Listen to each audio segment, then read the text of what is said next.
Welcome to the D-Shift podcast, where we provide inspiration, motivation, and education to help you transition from the challenges of divorce to discover the freedom and ability to live life on your own terms. Are you ready? Let's get this shift started. Hello, and welcome to another episode of the D-Shift podcast.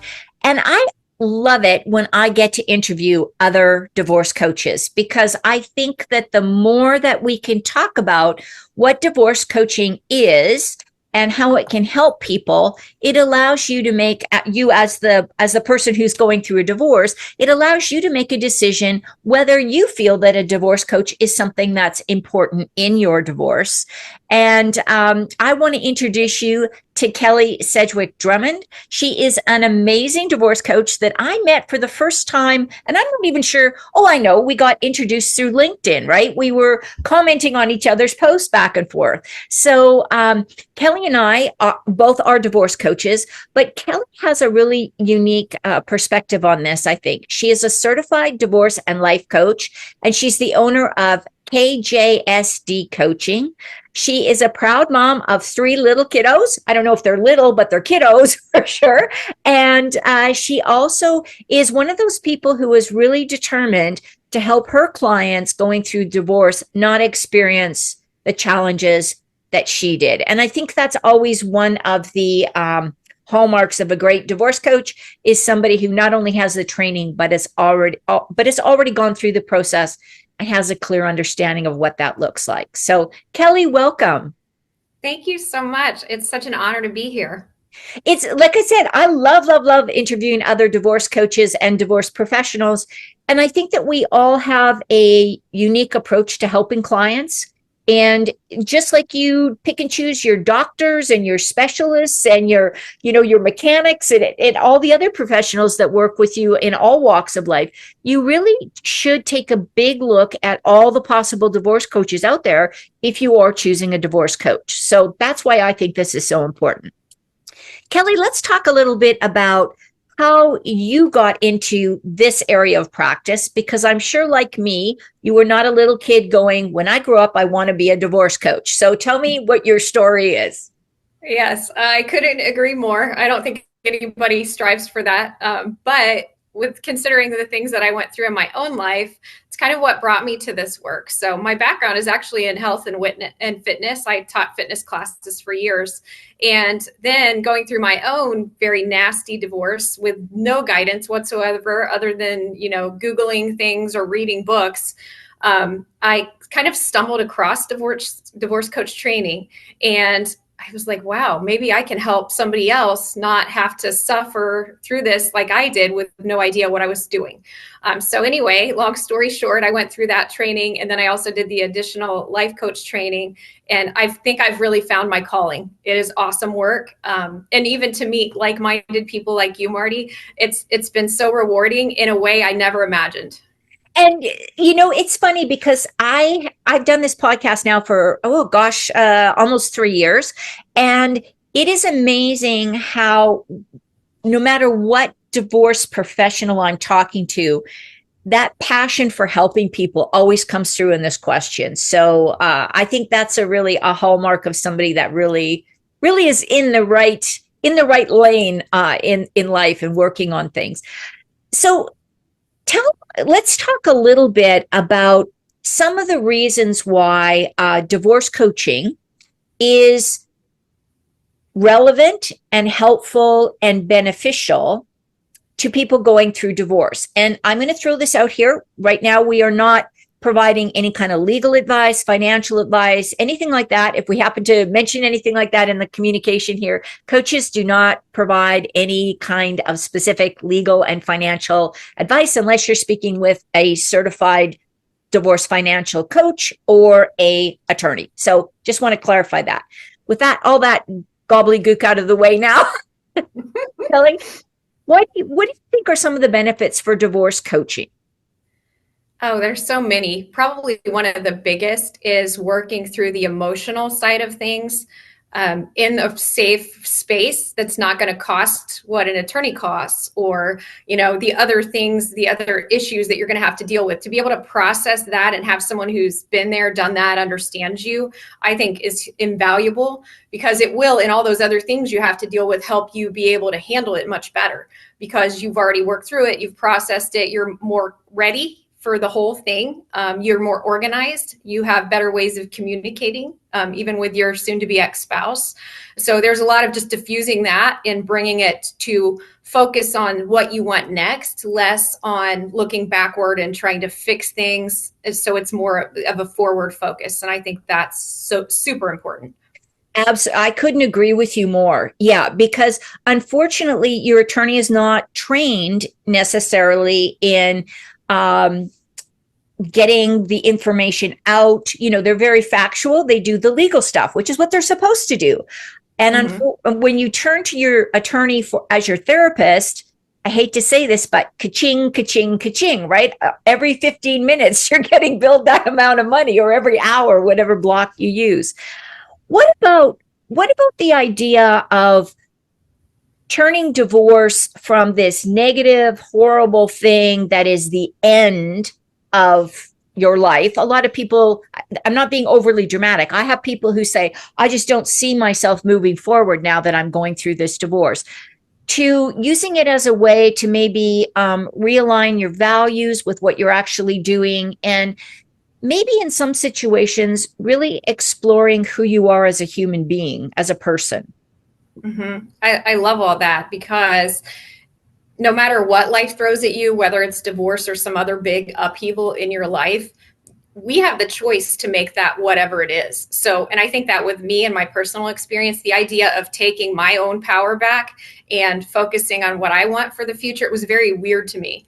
But I realized, it's totally a mindset thing. I can take this, whatever happened, and say, okay, well, I'm going to do this. But then what if the best is yet to come? What if there's a better story for me? What if now I can look into what I really want out of life these next years and things like that? And so it's definitely just a turning point in your mind. And then you start to see everything shift and kind of go along with that when you decide, hey, I get to write this chapter. This can be whatever I want it to be. And I don't ever want to glamorize divorce. It's super hard. It is not something fantastic to look forward to.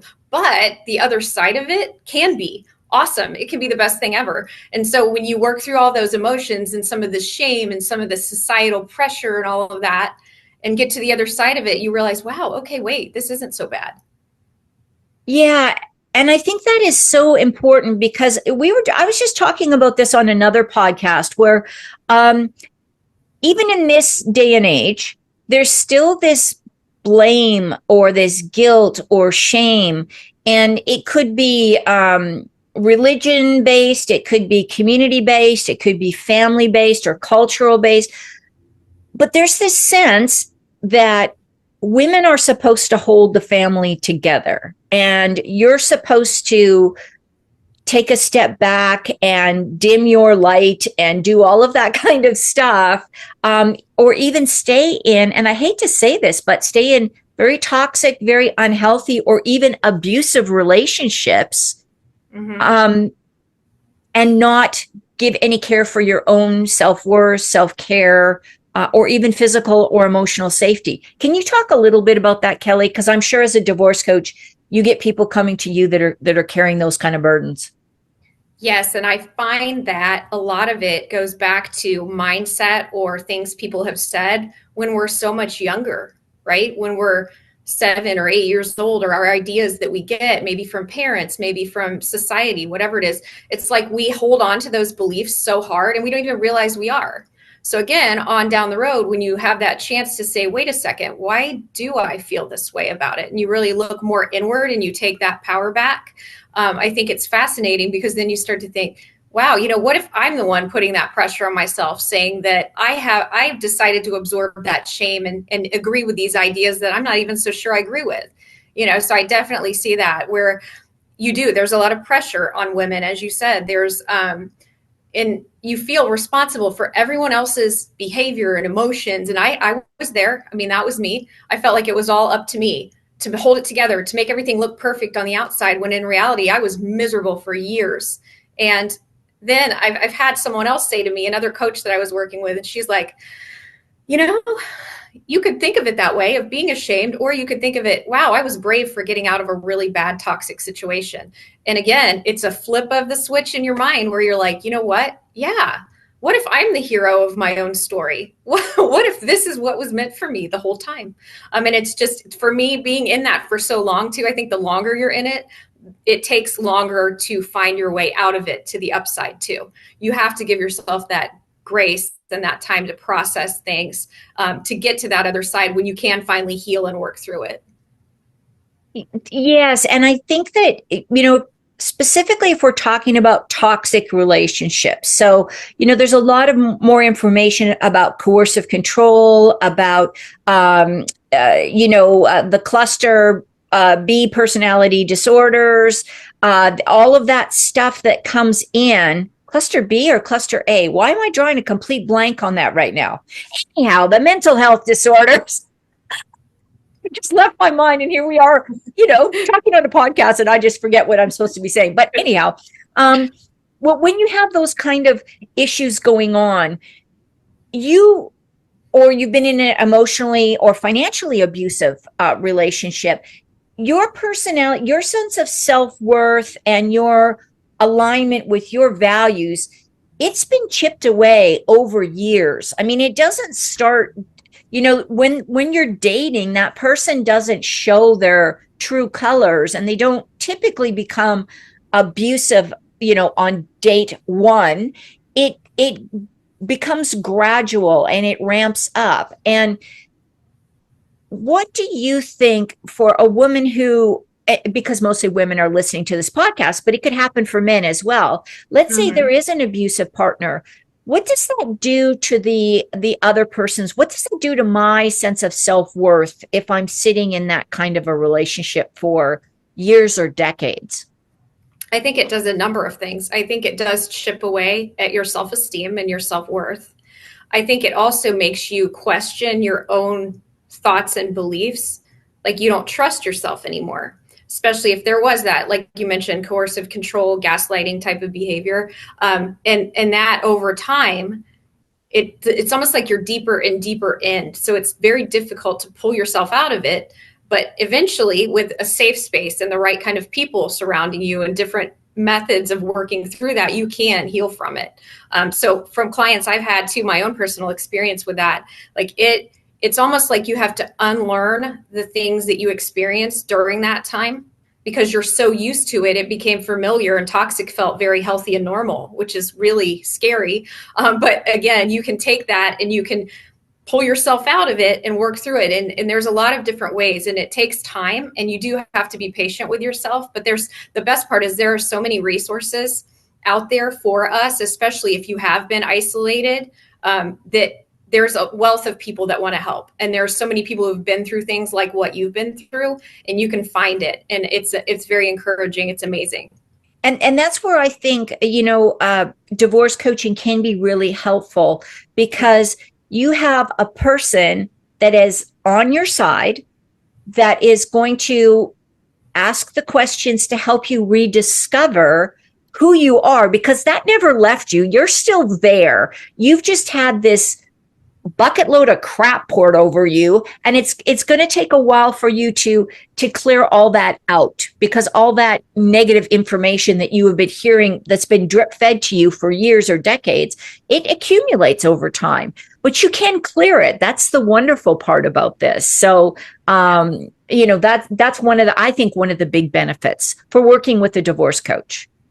I totally agree. And it's a process, and it's not anything that ever happens immediately. It's something that happens over time. But like you said, when you have somebody that you trust and that gets it and has been there and kind of done that, it's such a beautiful, wonderful thing. And it will help you get through to the other side for sure.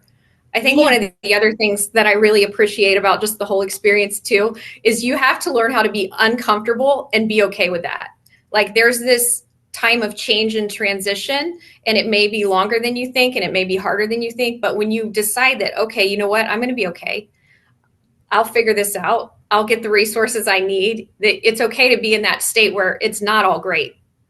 And you have to kind of process that and deal with it. And then once that starts rolling, I feel like you get it where you get a couple things that are going in the right direction, and then it just starts shifting and taking off. And then you can, oh, wow, build a little faith in yourself. And yeah, look at me, I did that. I used to never do that. And now I can. It's like you said, you're going back and you're reclaiming yourself again.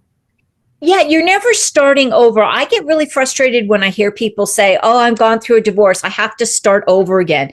No, you don't, because you're not going back to square one. You're starting with wherever you are on that day when you officially become legally divorced or legally separated or whatever you're doing.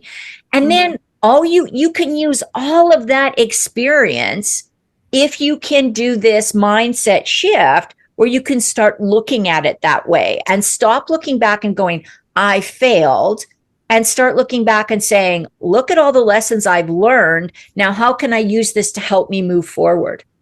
Exactly. Yes. So I know one of the things that we've kind of hinted at, but I think this is really important to touch on. Let's talk about the fear of going through divorce and how I have heard so many people in fearful states stay in horrible relationships. It can be fear over, do I have enough money to be a single person? Fear over, I will lose my retirement. Fear over, and I'm not making these sound light. These are serious concerns. Fear over losing the house that I have lived in and my kids were raised in and I have poured my heart and soul into. Fear over being judged by others in their community, in their family, whatever.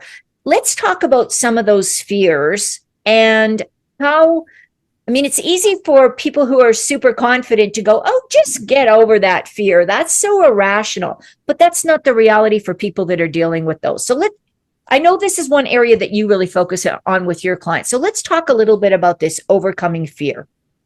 Yeah, it's interesting you say that, because one of the very first things I try to do when I work with people is to have a big list of different values, and I have to have them circle their top 5. And this list is big, so it's very hard to actually figure out what their top 5 most important things to them are. And then once we do that, it helps find that focus of like, okay, this is who I am. This is what's important to me. Then you can start looking at all of those things. And again, I don't make the decision for them. They figure this out on their own. I'm just there to kind of guide and help and, ask questions. But then at that point where they're looking at those fears and working through it and talking through it, some of them are very legitimate fears, especially like we mentioned before, if you're in an abusive situation, a toxic situation, your safety and health is the number one and most important thing. And there are sometimes reasons you can't leave. So again, as we said, there's experts for that. There's hotlines. You have to work with someone who knows, but I would say that when you start to look at those fears of the unknown and you break it down and really think it through and you kind of match it against what you want in life and like what you want next, it's not as scary when you talk about it. It's not as scary when you think it through and what about this scenario? Maybe if you did this, what do you think might happen? And if you did this, what do you think might happen? And kind of test it against reality.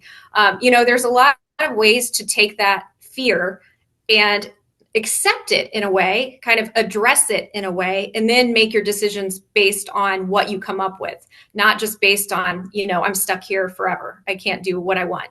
And I think working through those fears, that's one of the best things about working with a divorce coach, for sure.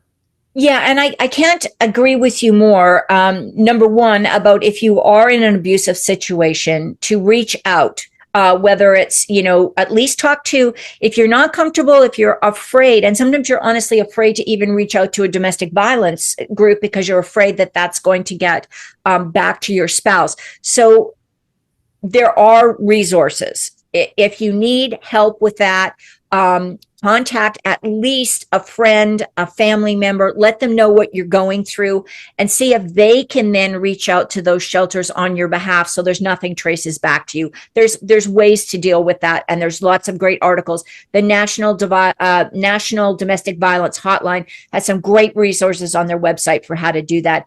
And they also have a button you click and it won't show up in your browser history, and there's no record that you were ever on the website. So that's a wonderful resource. if you're in the United States. I think most countries have something like that, though. So I think that's wonderful. But I also love the idea that our fears sometimes are just they're not valid at all. They're just something that our mind has totally created a mountain out of a molehill. Would you say that's true on a lot of the things that hold us in bad situations? Maybe even divorce, maybe staying in a bad job, or staying at a bad gym, or any number of things, right? Right. Well, it's funny you say that too, because I even tell my kids this. I'm like, your mind, whatever you decide to focus on and think about, eventually your mind will find all the ways to tell you that you're right. So if you think, oh, this is a disaster, it's not going to go my way, your mind will keep working hard to get that. Yep, that's going to be your outcome. But if you change it a little bit and say, wait, what if this does work out? Or stay positive, your mind's going to find all the reasons why the positive outcome is possible. And so it's still very true. Even in situations like this, where you're working through a whole lot, it's a lot of what story you're telling yourself, or, what your mind is gravitating towards. And it's important to look at those things and question them, because it really can change everything. Yeah. And so I love this whole conversation. And unfortunately, we're almost out of time. It never turns out that we don't have anything left to talk about at the end of these podcasts. Kelli, out of everything we've talked about today, what do you think is the one thing you would like to have everybody remember when they walk away and go on about their busy days? I would say probably the most important thing, if you're going through divorce or any other big kind of upheaval or change in your life, is to have compassion for yourself and to embrace who you are and to reach out for help. There's no need to stay isolated. For me, that was a really big one. And the things that I went through is just realizing that, wow, there are so many wonderful, loving people out there that can be part of my support network. And that helped me so much. So whether it's a divorce coach, whether it's friends, family, any of those things, there are really wonderful, beautiful people out there. And there's hope. There's always hope. Yeah. And that, I love that. And it doesn't have to be a divorce coach, because I honestly think there are some people who go through divorce and it's amicable. There's no issues. Both parties are very accepting of the divorce, and people have a lot of support in their lives. They may not need a divorce coach. And I see you nodding your head, so I know you're in agreement with me. Yeah. But I do find a lot of people are very isolated and are very concerned about not just the divorce, but the ripple effects of divorce through their job, through their kids, through, their world in general. So Kelli, thank you so much for coming on here. Before we get off the call though, how can people reach out, find out more about what you do, or connect with you? Yeah, so my website is KJSDcoach.com, and my Instagram handle is @KJSDcoach. And my information on the website, you can call, you can text me, you can email me. I would love to hear from you, and anyone that's interested, I'd be happy to offer just a free session to chat. So you can also sign up for that on my website too. Wonderful. And thank you for being so generous. And I encourage you, if you've got questions about divorce coaching, reach out to Kelli. And because everybody deserves to get the support that they need throughout this process. So Kelli, thanks so much for being here. I've really enjoyed this conversation. I have too. Thank you, Mardi. You're awesome. And I really enjoyed it too. Well, thank you. And thank you for listening in to this episode of the D-Shift podcast. And don't forget to tune in again next week. Thanks for listening and supporting the D-Shift podcast. If you would like to attend live trainings by our amazing guests and have a chance to ask questions and get answers from our experts, join the D-Shift crew. For more details and to sign up, head on over to www.divorcecoachforwomen and click on the podcast page.